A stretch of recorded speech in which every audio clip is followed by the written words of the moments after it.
is a deeper question altogether, which is, what do you desire? What makes you itch? What sort of a situation would you like? Let's suppose, I do this often in vocational guidance of students.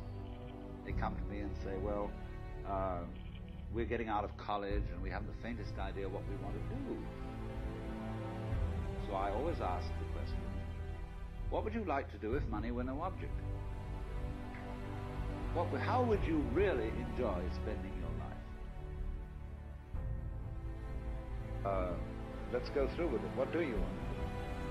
When we finally got down to something which the individual says he really wants to do, I will say to him, you do that. And forget the money.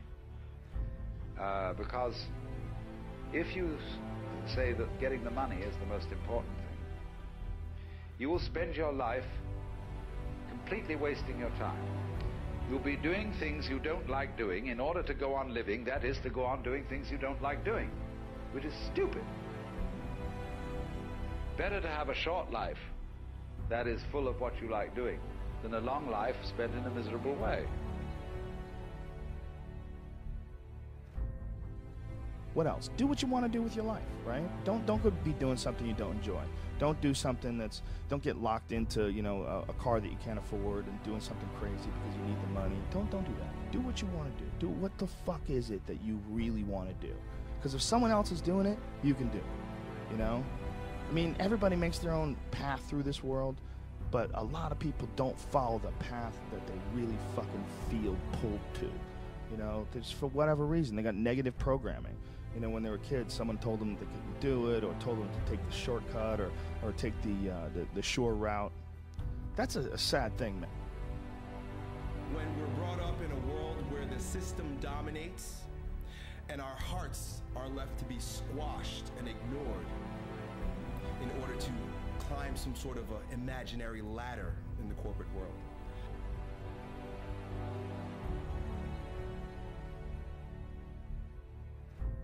The system has told us, right? The machine, and we gotta realize the machine is imaginary. The system is imaginary. It is not who we are. It's not what must happen. It's a choice. You can choose to participate in the game of the machine and the system, which says, go to school, go to college, get a degree, get a good job, get benefits, get retirement funds, and die.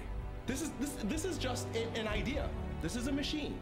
This is a philosophy that someone's created that is very advantageous to the bigger machine, which is we need really good taxpayers so the government can continue expanding its empire or doing whatever crazy shit it does. You don't have to participate in that. You're free enough. There was a day when we weren't that free. There was a day when you decided to opt out of the system that they would burn you at a stake. They'd crucify you. They would do all types of weird shit because you were defiant of the system. Today, boy, we live in the greatest time ever because you don't have to participate to any great degree. Still gotta pay taxes. But you can choose to play by your own rules. Never before has this been the case. You're having a problem getting up in the morning, like you described? Because there's resistance between the heart and your brain. Your brain has been conditioned by people saying you need to do this, you need to do that, you need to go through the drudgery associated with it being something in the system. Right? So just do what your heart tells you to do. You know why? Because if you love something, you're going to want to get up every single morning. You're gonna beg to wake up. You're not gonna want to sleep.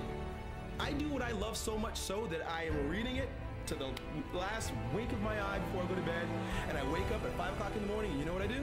I put on headphones of somebody else talking about the shit that I love, philosophy, psychology, physiology, and I go for a walk. So the minute I go to sleep at night, I'm studying the shit that I love, and I get up in the morning and I listen to it while I go for an hour walk. I'm studying it as I'm going to sleep, and I'm studying it as soon as I wake up because I love the thing.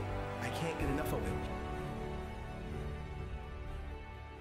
As you explore the thing in your heart, there's going to be a peace, a joy, an enthusiasm, a passion that is going to rise up out of your soul, and you will not be able to hold it back. everything in your life is going to revolve around that particular love, because you've given way to it. You've let go into the ocean of the love of your thing, right?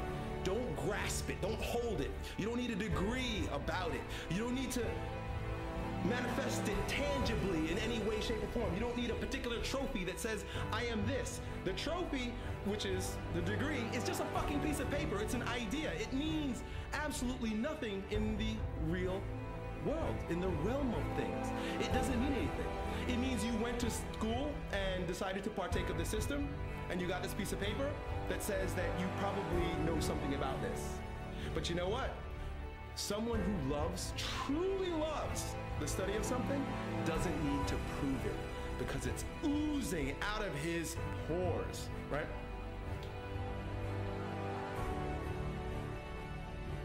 Begin now, because you're growing apathetic towards it, because there are all these barriers in front of you. Fuck the barriers! There are no barriers except the ones that you've decided to accept. Ignore the barriers. You probably don't, but it's my right to like what I like, and being a man is going after what you like. Yeah. And if you want to fucking take the easy way out and take some job that you know you can do, instead of pursue a career in writing books or pursue a career racing horses, whatever the fuck you're compelled Stephen to. Pressfield in Going Pro had the best example. He said, you may have your degree in comparative literature, you may have a PhD in comparative literature and teach comparative literature, but guess what? You should have written a novel. So that's just a form of high-tech procrastination. You know, so you're right. I mean, it's really a question of going for what you want. And, you know, a real man could be a guy who fights in a cage, or a guy who's a nurse in a fucking hospital, you know? Yes. Whatever it is that you're doing, whatever you're supposed to do, wherever you're supposed to place your energy, giving, helping, and growing. That's what we need to teach kids, and there's no better or worse. If you're supposed to be a carpenter, that's what, if you really enjoy it. I have a buddy who's a carpenter back home, and he fucking loves it. He loves buildings. Yeah. He loves the art of putting together a great room. He loves it when it's done. He loves that you look in this room and it's all mapped out. You're following the architect's plans and you're laying down things. And next thing you know, 3 months later, whatever it is, look what the fucking awesome kitchen you guys just built. Holy shit. Right. Like, he gets a deep feeling of satisfaction from that. And he makes a good living. He's got a good company doing that. But it's because that's what he's passionate about. It's because he actually enjoys his work. And it doesn't matter if it's that, or if it's being in a fucking band, or if it's, being a stand-up, or whatever it is. If you don't follow that shit, that's when you're fucking yourself.